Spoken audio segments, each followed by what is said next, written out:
Welcome back to the Perpetual Wealth Podcast, a show for clients of Paradigm Life. This season, we're empowering you to take control of your financial future using the core principles of the Perpetual Wealth Strategy. Now, before we dive in, a quick but essential disclaimer. While this podcast is primarily for our valued clients at Paradigm Life, it's open to anyone interested in enhancing their financial knowledge. However, please remember that our information should not be taken as a direct tax, legal, or financial advice. We strongly recommend consulting with a wealth strategist at Paradigm Life or your financial team before making any decisions based on our discussions. Today, we continue our journey into cash flow, protection, and wealth building, the foundational principles of the Perpetual Wealth Strategy. Let's dive in and explore how to optimize your wealth and achieve financial independence. Your journey continues now. Hey everyone, welcome back. We are going to be talking about the top 10 questions, inquiries that we get from you all consistently. And I have my good friend, colleague, Nick Welch with me. Nick has been with the organization for about 10 years, and he works with a lot of our existing clients. And since 2007, we've worked with about 8,500 people and counting. And it's really allowed us to see lots of different scenarios, situations. But also we get the same questions, right? So we're addressing those for you on this episode. So thanks for being here, Nick. Thank you for being here too. Absolutely, thanks for having me. Okay, so another, when clients really understand like how the wealth maximization account, high cash value, whole life plays into the different areas of their financial life, cash flow, protection, and wealth, they want to understand how do they maximize their existing policy, and ask the question like how much can I put in? How long can I put it in for? So how do you typically approach that? Yeah, that's something that is going to be not just client specific, but policy specific, which is there are a couple of different answers to that question. Each insurance company has its own guidelines and regulations as to how much you're able to contribute in any given year. There are also IRS limitations that we are under for especially max funding the policy like we have typically advocated, how long you're able to do that before Uncle Sam has his say with that. Because if we got dollars growing in a tax favorable environment, which is what we have with the policies, you better believe that there's going to be some restrictions as far as how many dollars can exist in that environment. And that, again, is going to be client and contract specific, policy specific as to what that is going to look like. Yep. So usually there's a certain test that is used, and those tests from an IRS perspective are built into how we're able to demonstrate the performance of a policy, how it plays out over the course of time based on the premiums that are going in. And so we can essentially test for that and know, okay, how much can we put in on a year-to-year basis without triggering a different taxation, which we don't want to do. Exactly. Reach out to your wealth strategist. They'll be able to help and illustrate that for you. I've read the legislation that governs the whole modified endowment contract limit that the IRS has put on the policies, and it can get quite confusing. Simply put, there is this stress test of how much premium you are contributing, how many dollars you're putting into this insurance environment, and how much death benefit that is buying. Yep. If you have too many dollars going in, we don't have enough death benefit to support that, that's where it crosses over that IRS threshold. Yep. And typically the approach we take with clients when setting up a wealth maximization account is also setting up term insurance. And the term insurance we set up is typically convertible, and it's convertible into permanent insurance. Now, depending on the carrier and the policies, sometimes it can be converted into both base and PUA, sometimes just base. Okay, so this again requires conversation with your wealth strategist. But if you do get to the point where you're able to contribute more than you're capable of because of how the policy was designed, you can now convert some of this term insurance that was set up and do not have to qualify medically to do so.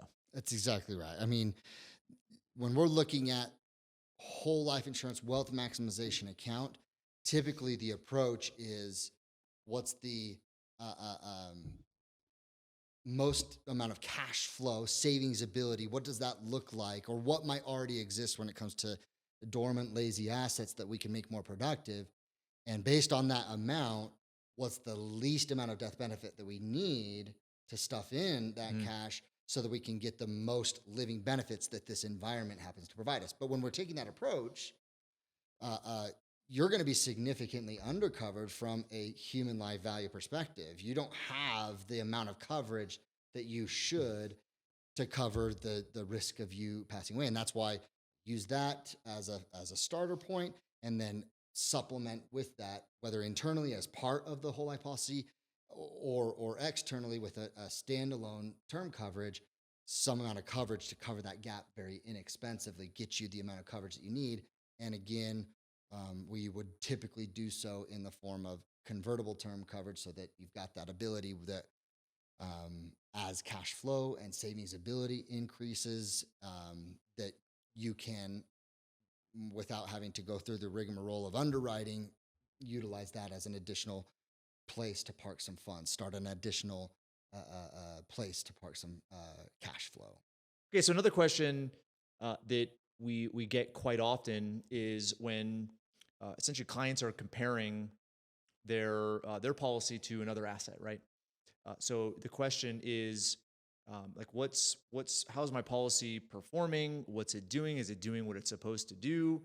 I'm experiencing, high returns in this area or this area, and I'm looking at what my policy is doing, and it's natural to start comparing. So how do you typically approach that scenario? Yeah, there are a couple of different ways. First of all, I want to know kind of what the context is, because hopefully the client understands the role that this plays as a savings vehicle, not an investment. That's the key is that, are there asset classes or are there investments that can outperform a life insurance policy in any given year? Absolutely. In fact, I'd say that if you can't beat a life insurance policy, you might not be a good investor. Like, Yeah. you should not invest. So undoubtedly you can earn a higher rate of return somewhere else, but what are the tax ramifications? What's the relative certainty and risk associated with those dollars potentially going somewhere else? That's the first thing to understand, is that difference between a savings vehicle and an investment, which is going to be key first and foremost. And this is where we use the hierarchy of wealth, right? Because obviously, hierarchy of wealth is kind of a balance or a blend of all of the different assets that you have in your portfolio based on the inherent risks as well as control and influence. And so, comparing, let's say, a wealth maximization account to a real estate investment, okay, it's kind of like the real estate investment, as we've spoken about before, does one thing, right? It's its own kind of central thing, and it performs a rate of return. You put money in, and it gives you money out. Okay, so it plays essentially one role. Looking at wealth maximization account being a tier one asset, it's a completely different dynamic, right? So the comparison isn't always it isn't always fair in a sense, right, or balanced. So that's why we use the hierarchy of wealth to really determine what tier the investment is in. Now, obviously, with whole life, right, and the specific cash value in tier one, okay, we're looking, kind of at a maximum around 40%. Okay, so the idea of having that, opens up room, right, for other type of investments. So we're not saying that you can't get a better return elsewhere, right? I think you can. Whole life is essentially just balancing out the uncertainty that you're going to take on by investing elsewhere. So that's the first thing. But then, from a policy performance, how do you typically show a client how their policy is performing? Exactly. That was the other side of the question, which is, there was an initial expectation when the policy was started as to how it was going to perform. And what's fascinating, having talked to clients that have had policies for a couple of years, a handful of years, 10 years. I have some policies that were started in the 80s. Um, and when we look at original projections to what has actually happened, and I've created a good visual so you can kind of see it side by side, there's not a lot of variability with these life insurance policies. Like within a very small margin of error, they're going to do what we say they're going to do with very little variation. I think it's comforting for the client to see that, so that they know that it's doing what the expected performance was when it was initially started.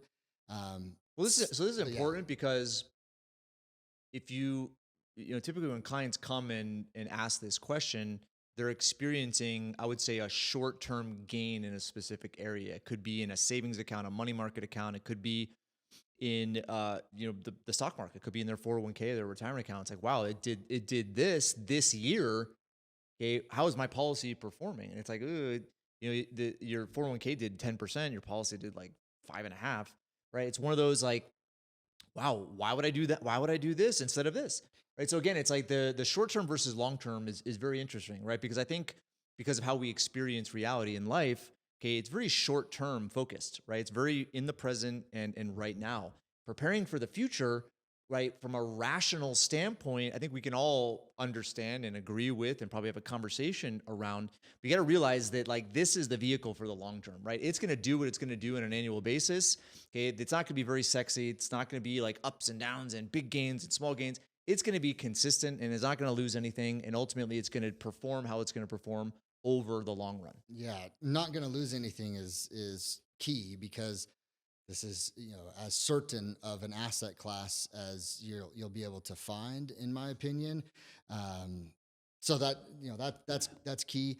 And when we're looking at an original ledger compared to what has actually happened, there are a bunch of columns, but there are really only two ledgers that have the potential of changing in a policy: the client's outlays and the dividend. Other than that, everything else is baked in and done on a contractually guaranteed basis. And it's the insurance company's obligation for those contractual guarantees that are being illustrated. Even the dividends that aren't guaranteed, once you get a dividend, that contractually becomes, you can't lose it. Yeah, that contractually becomes part of the policy, and it becomes guaranteed. And so, that's why there is very little variation. It's good to know that. You provided the example of maybe a client experiencing increases in the other areas of their financial life. I often get that question because of them experiencing losses elsewhere, and they want to make sure, okay, well, is my policy doing, because might be experiencing losses in my 401k or with my brokerage account, and is this doing what we had expected it to do? And it will. That's what really makes it unique, is that, again, with a small amount of variation, it's going to do what we say it's going to do, especially if you keep up your end of the bargain as far as the outlays are concerned. Yep. So we've obviously covered, talking about frequently asked questions and what clients come to us with. We've covered the different, areas of financial life that a whole life policy wealth maximization account applies to. Okay, but I would say from the typical comparison, it's usually how the cash value is doing, how the dividend is doing. It's that growth side of things. Okay, and so being able to illustrate that sometimes helps. Shows the outlay, the money you're putting into it, and the annual increase. Being able to see that year after year or every couple of years is important. At the same time, the area of WealthView 360 that I feel is vitally important is legacy value. All right, so in WealthView 360, you have that your net worth is a very prominent number, and obviously evaluates where you're at in financial life to a degree. But legacy value is also important, right? Because legacy value, what that does is it's obviously net worth plus the permanent death benefit minus out cash value. right? But it shows like, okay, your death benefit is continually growing over the course of time as well. Obviously, cash value is growing, but death benefit is growing. Therefore, your legacy value is growing, right? So really being able to pay attention to WealthView 360, keeping that updated, allows you to see the number of what will pass on to your beneficiaries, to your legacy, to your trust, to your estate planning, right, from a financial perspective. Like it actually has that number that includes the permanent death benefit that, again, these other assets that are typically compared to whole life do not have. Okay, another question that we get, right, is pretty situational, right? So obviously with being able to take a loan against the insurance cash value from the insurance company, right? You're presented with an outstanding loan, and for whatever purpose, it could be for buying a car, it could be for a down payment on a property, it could be for education. But there comes a time after that event where clients are like, okay, I have this outstanding loan. Okay, I'm also paying premiums. Okay, I have this money. Should I pay that to PUA or your paid up additions rider? Should I pay that to base policy? Should I pay that to premiums, or should I pay it to or pay it on the loan? How do you typically approach that? Yeah, that's a great question, and the simple answer to that question is it's all a function of cash flow. Mhm. So my general rule of thumb is that as I've got cash flow coming in, um, above and beyond expenses, I want to allocate it to my policy, and I kind of follow this logic, this priority list, which is first and foremost, I want to make sure that the base premium is paid. It's the chassis of this savings plan. It's the most important thing. It keeps this policy alive. So I want to make sure that that's number one priority. Oftentimes included that in that is going to be a term rider or something associated with the policy. So that would also fall into the priority number one. Second is going to be if there is a loan outstanding, making sure that we pay some interest that is due. That way, as our policy values are compounding and growing, we don't also experience compound growth on the loan side of things. So making sure that we're keeping the balance, the loan balance at bay by paying interest that is due would be priority number two for me. Number three, maxing out your paid up additions contributions, um, overfunding the policy, and last on my priority list would be paying down loan principal. So base, interest, uh, um, maxing PUA, and paying down loan principal. Now, that's a general rule of thumb. It's not necessarily applicable to everyone's situation. Maybe someone is right at the beginning of their policy and they would be best off maxing out their PUA before doing anything towards the loan. Or somebody is preparing for retirement and they would be better off in preparation for retirement, reducing or eliminating the policy loan balance before maxing out paid up additions contributions. So, it's a general rule of thumb, but again, get with your wealth strategist so that you can get specific advice as to what is going to be best in your situation. And the typical, how to approach that, especially meeting with your wealth strategist, is to first use, the diagnostic tools or the self-evaluation tools of your WealthView 360, as well as the hierarchy of wealth. Keeping that up to date really will allow, okay, health-wise, where am I at with my cash flow, protection, and wealth, and then specifically to the hierarchy of wealth, how are my assets distributed within the hierarchy of wealth? So as you're really looking at, okay, should I pay this cash to pay down a loan, or should I pay cash into the cash value through premiums? Okay, again, it's going to be situational, right? It may be different for every single situation, but it's first important to just have the evaluations done first so that you can take those tools to your wealth strategist and you can have a conversation around what is the best course of action with the decision that you're making. Yeah. And a precursor to that question would also be, what was the use for the liquidity, accessing the policy loan provision and utilizing that? Because simply put, I think that there should really be two primary times when we deploy the policy values, when we utilize the policy loan provision, which would be to either save on interest cost or to increase our interest earnings. So if we're saving on interest costs, that's the typical banking. It's a lot of what Nelson Nash had talked about in his book, which is we either have debt or we're looking at making a purchase that we would need to be making anyways. Rather than financing that through the bank, we're able to do it maybe through the policy and at a reduced cost as a result. And if you follow his logic, it would be you've got a set amortization schedule. You've got to pay this monthly amount back As you would a you typical would a financial bank, institution. because we got to maintain the same discipline that you Yeah. would if that loan was through a financial institution. So, and I understand that, but again, to keep it simple, we've got cash flow coming in. We understand the value of the policy. Kind of following that logic, it gives without having to break out spreadsheets and have set payments, it gives a good rule of thumb of how we should replenish what was borrowed or make contributions, future contributions to the policy.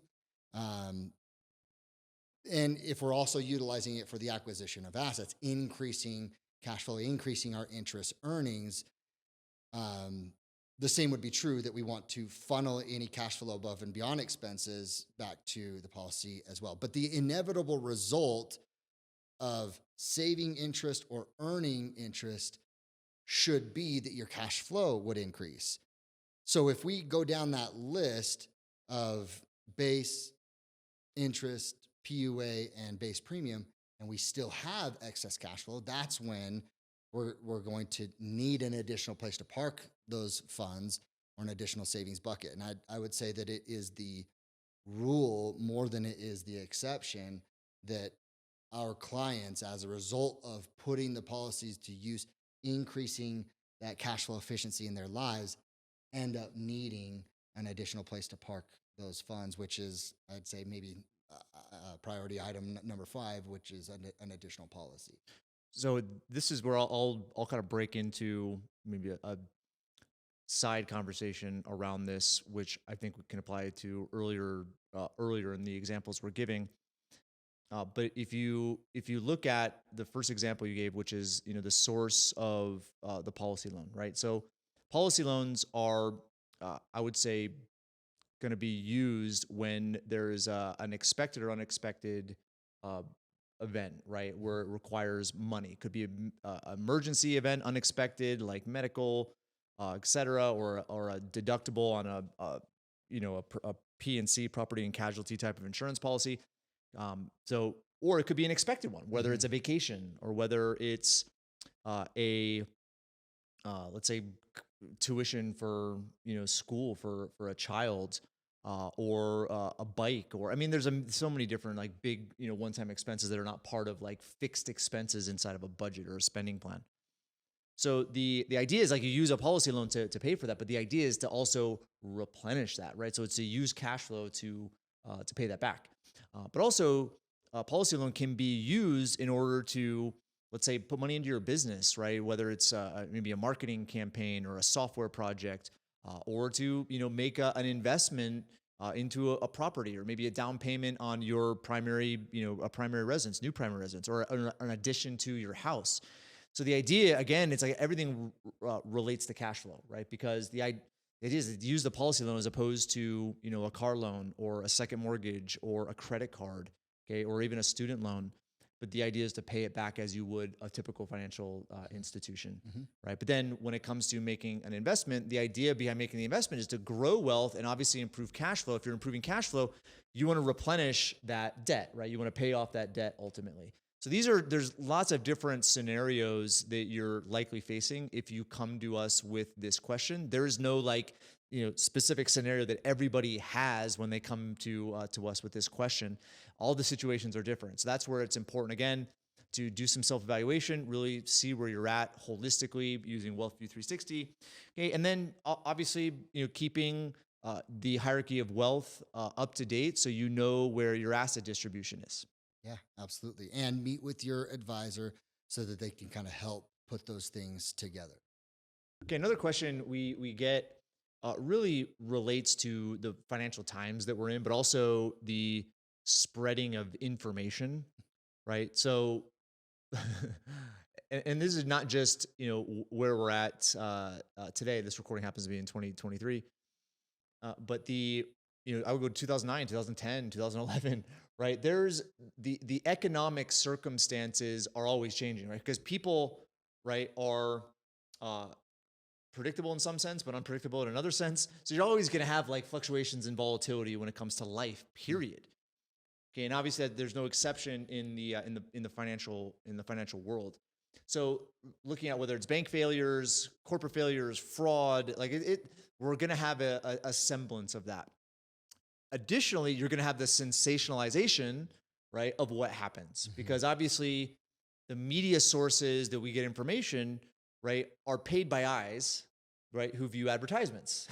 So you're going to also have skewing, and sometimes, the higher the emotional trigger is, the more eyes it gets. So again, that's a kind of a separate conversation about how we get information and news, and taking it sometimes with a filter, right? Those variables that I just mentioned being the filter, but still, banks fail, institutions fail, corporations fail, big corporations fail and have challenges. Okay, there's always changes. So the question we get is like, okay, here's the insurance company. I'm seeing this bank fail. I'm seeing this institution fail. I'm seeing, sometimes even insurance companies have hard times, right? And, either sell off or fail in general. So we understand that this question is, definitely relevant, and we get it quite often. So how do you typically approach that? How do you approach the question of like, how safe is my policy? How safe is my cash value? How safe are these institutions? Yeah, the question became more prominent, especially when we started to see some banks that unexpectedly had failed recently. And so, clients naturally wanted to know, okay, is this, under similar risks? First of all, the insurance companies, from a regulatory standpoint, don't have the luxury nor the associated risks of fractional reserve lending and being able to lend against dollars multiple times over. And as a result, the reserves and the that they have on hand are able to meet their obligations. Also, the asset classes that they are purchasing are pretty darn boring. And they're regulated to because of that reason. exactly. Yeah. So if you kind of peel back if you really get into the numbers of what these insurance companies invest in, it is extremely boring. Bonds, treasuries, things that are producing cash flow, such as big buildings that they rent out, investment grade mortgage-backed securities, things of that nature. When you look at the balance sheet, it's quite boring. And the reason for that is because they don't need to take on unnecessary risks. They don't have to satisfy quarterly projections to stockholders. They're looking at investing for certain events, mortality, That they've guaranteed to pay out money on decades down the road from now, and they purchase assets that produce cash flow to match that expected mortality in the future. Bonds that they hold to maturity that cash flow along the way, so on and so forth. So they're looking for very conservative 4 to 5% year-over-year returns on their overall balance sheet, and they're not shooting for the fences and buying a bunch of equities, hoping to buy low and sell high, like we might typically experience macroeconomically. So that's one answer to that question. Individually, you've got with the policy contractual guarantees, which I don't think that we can speak to that enough. The fact that in the financial world, the word guarantee is something that you just simply cannot say very often. You cannot say, and that's why in a prospectus or an investment, there's all sorts of disclaimers. But we actually have guarantees associated with this asset class, and I think that's really unique. It's a highly regulated industry, right? Yeah. So what I'd also say is, as far as insurance companies are concerned, they employ science. It's called actuarial science, and actuarial science, right, is typically based on law of large numbers. It's kind of the just insurance concept in general, where you pool a bunch of risk and it minimizes the risk. So in this case, Well, with insurance companies, the risk that's being pulled is risk against disability, risk against premature passing, it's longevity risk as well, disability. There's a different, long-term care, different types of risks. It's all kind of pooled together. And so the gains of an insurance company, and obviously the insurance companies we use are mutual companies where the policy, specific policy owners themselves are essentially the owners and receive a pro rata share of the profitability of these of these companies. Okay, but what they're doing is they're getting gains based on what they're investing in. So there's interest gains, but there's also I would say risk gains, mortality gains, disability gains. There's gains associated with the pooling of risk, and you benefit from that. But because of that, that's where you do not have the same behavior as other financial institutions. So if you look at, going back to 2008, 2009, and I think the AIG was the one that was placing these, huge amounts of risk on derivatives, right? Which are contract default, where they accepted premium and they'd only pay out a claim, right, if there was defaults, right, based on certain high credit, which ended up happening. Had nothing to do with the life insurance or the annuity side or the disability side of things, right? It just had to do with this specific element of AIG that was taking, making high risk. And obviously the regulatory bodies have course corrected. And so that's not going to be really possible in the future, right? But from, you had mentioned fractional reserve banking, which is essentially how our banking system works. And it is not how insurance companies work, right? Exactly. These are some of the most solid companies that are out there. And there are, for instance, even with AIG, even with MetLife, which most people don't know is no longer in existence. Even though these companies, were faltering and some have even gone out of business, doesn't mean that the contracts themselves, right, were, completely went away. It was similar to, during 2008, 2009, some people didn't pay on their mortgages because they thought, hey, the mortgage company went out of business, so I don't have to pay anymore. It's like, no, that's not how it works. Yeah. Right. But again, you can see that, without proper financial education, why people would come to that conclusion. So when it comes to the insurance companies and specifically policies, okay, your policy is a guaranteed contract. And really all contracts have paid out from a life insurance standpoint since the beginning, even though companies went out of business. So it's a very, there's nothing that is a 1,000% bulletproof, and I'm not saying that there is, but these are essentially the institutions that are right at the top as far as their strength and stability. Historically, it's one of the few asset classes that stood the test of time. Not only from a timeline standpoint, it having been in place for 175 plus years, which is incredible. It having already not just been able to weather interesting economic times through the Great Depression, the Great Recession, and a couple of world wars. That is pretty incredible. But even during some of those tough times, they not only were able to survive, they thrived. There's instances where these insurance company shored up the U.S. government as far as lending that they needed. It was a different time where we weren't accustomed to just printing our way out of the issues of the time, and so that it became even a source of funding for municipalities and governments in the past. So it's been a historically an extremely strong asset.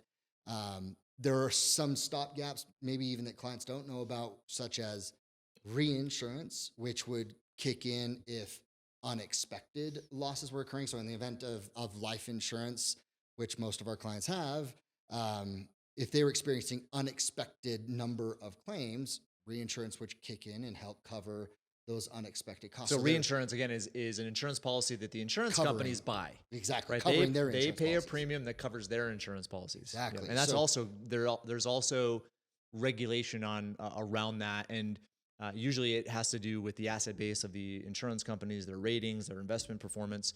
But reinsurance is essentially, again, another layer of protection, right? In the event that there's, again, like the pandemic, right? You had COVID, pandemic, I don't think as many people passed on, even though a lot of people passed on as was expected, right?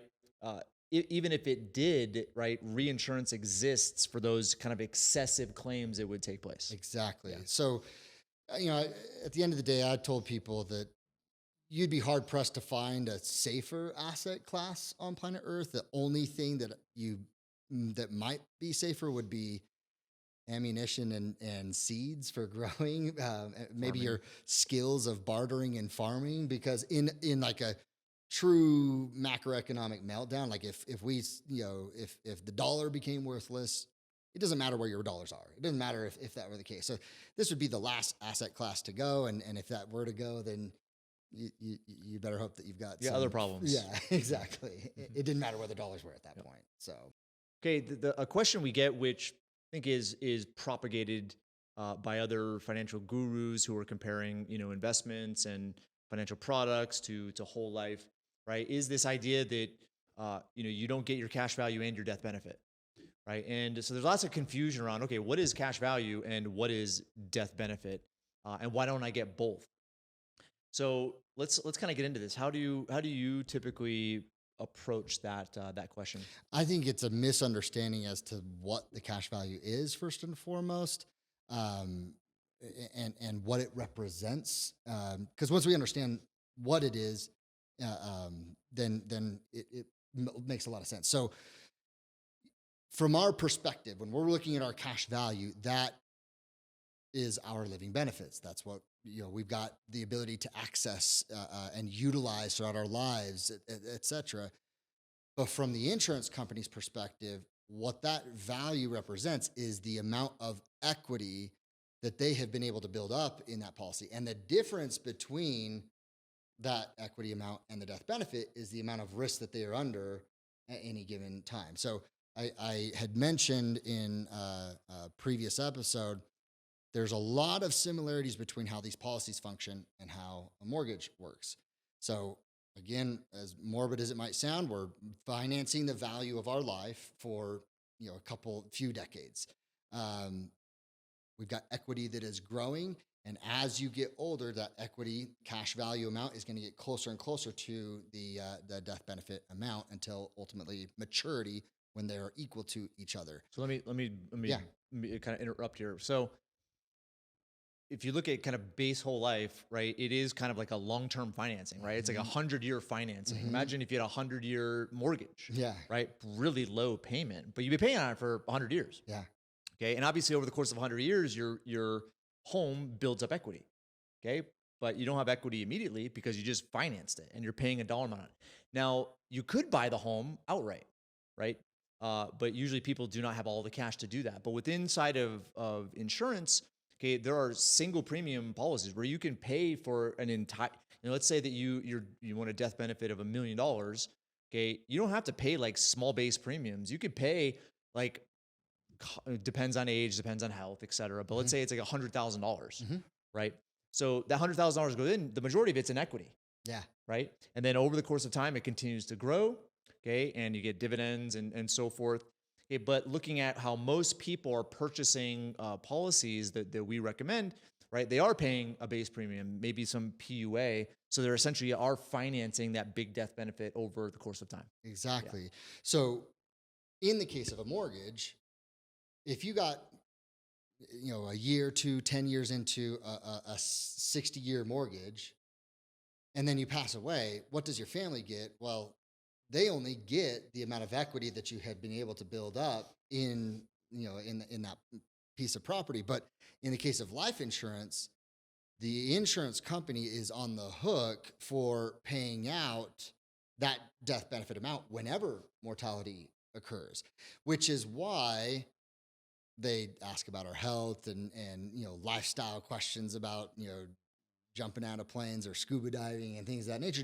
And it's not because those things mean you're going to die. It just means that they need to make sure that risk is being planned for, because um, they're under, especially if you look at the first couple of decades of those policies, they're under a tremendous amount of risk. Mhm. And sure, there might be some individuals that pass away. We've have And they account some for of our that. clients, Yeah. they account for that. But again, using the law of large numbers, spreading that risk over thousands of individuals' lives, they know that by and large, life expectancy is going to fall within this small window. Yeah. So Yep.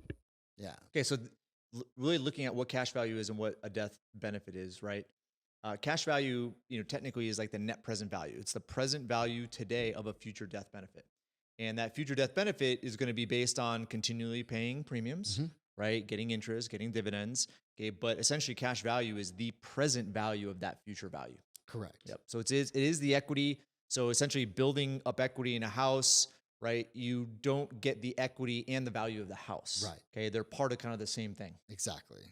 So it's just I think an understanding, a better understanding of um, the what the cash value represents, not just for us as a living benefit, but from the eyes of the insurance company, what that dollar amount represents as the net present value of the policy is important to understand.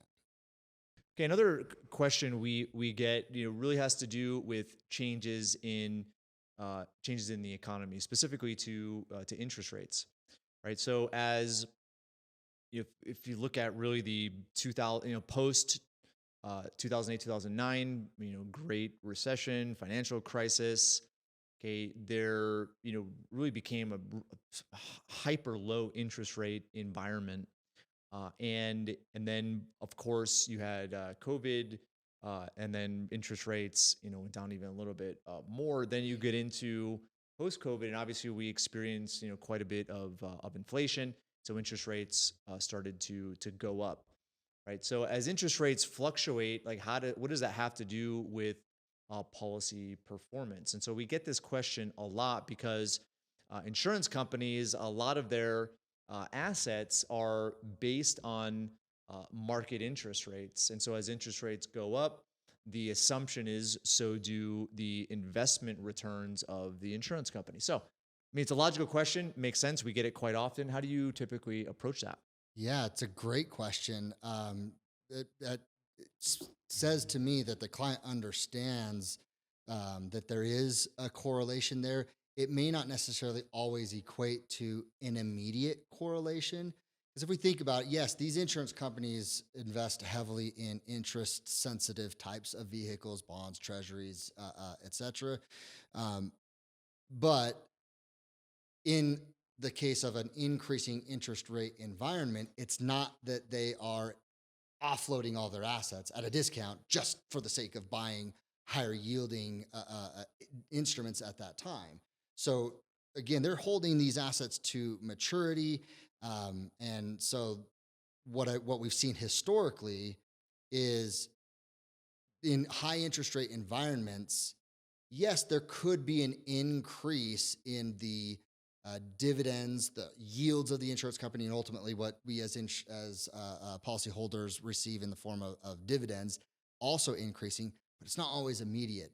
There's usually a lag effect of that taking a bit of time, depending on how high they had increased and what the sustained period of time of those increase in interest rate environments what was. All of those factors come into play. Um, so, is there a correlation? Yes, but it may not necessarily always be immediate like we might expect. Yeah, so and I know you have a spreadsheet that kind of just tracks the historical, and like you said, there's a lagging impact, right? So if interest rates, go up, the experience of the insurance company's portfolio, right, doesn't just change overnight or change within that year based on where interest rates are, because the underlying, investments were purchased with a certain interest rate environment, right? And so the premiums and money that went into the insurance company's portfolio, okay, they essentially are earning that interest rate, earning that cash flow. But if interest rates suddenly go up and are higher, right, than what was purchased, the present value of those assets go down, right? And so if they were to liquidate those assets and go into higher interest rates, it would be a wash. That's just how kind of like the interest rate driven, like bonds. That's kind of how they're driven.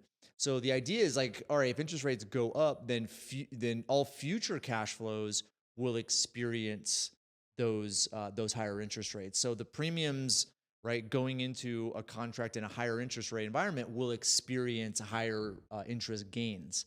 Okay, but the previous assets that they own won't. The visual that you talked about, the spreadsheet that we had created, it the easiest example is going back to late 70s and early 80s when we saw unprecedented interest rates CDs that were paying double digits. I mean, it was bonkers. Yeah.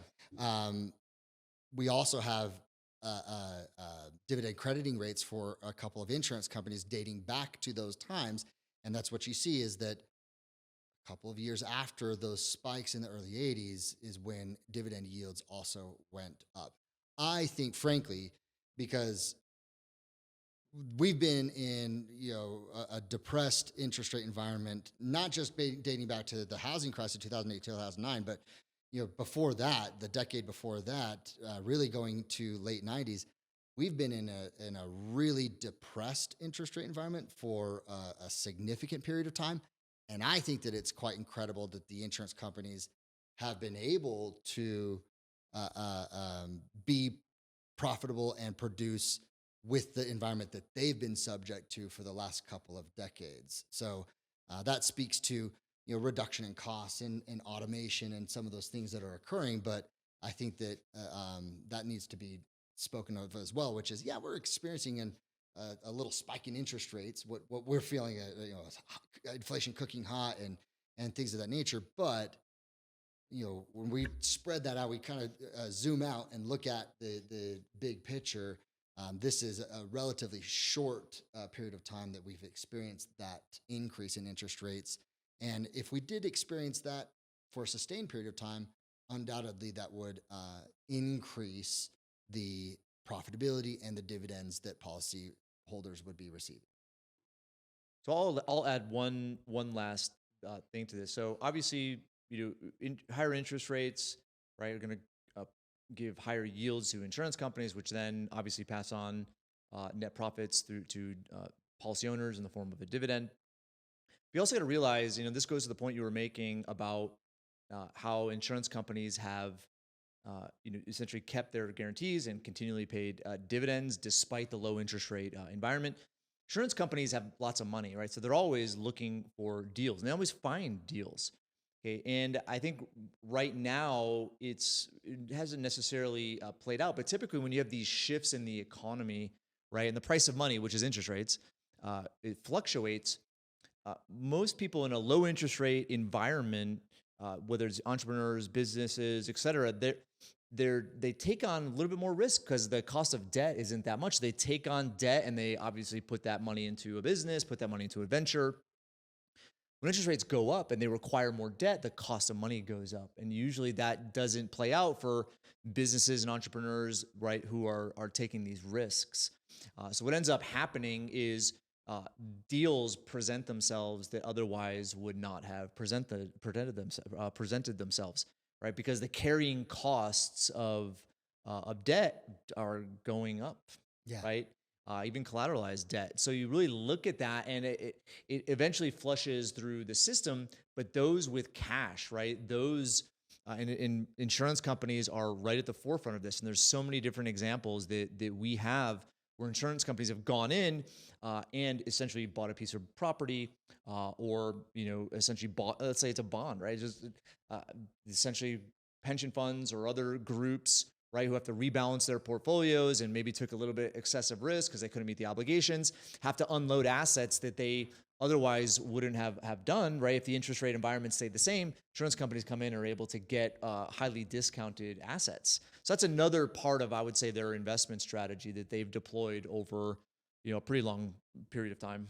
And not only are insurance companies able to do that, but that's kind of what we're advocating with our clients as well, which is the policy puts us in a strong cash position to be able to take advantage of those times when assets might go on sale. If we think about the people that made out gangbusters in 2008, 2009, it was those individuals that were sitting on good amounts of cash. And so that's what the policy provides us is in my opinion, the best cash storehouse on planet Earth that enables us to take advantage of those opportunities when most other people are trying to get into a cash position to reduce their losses.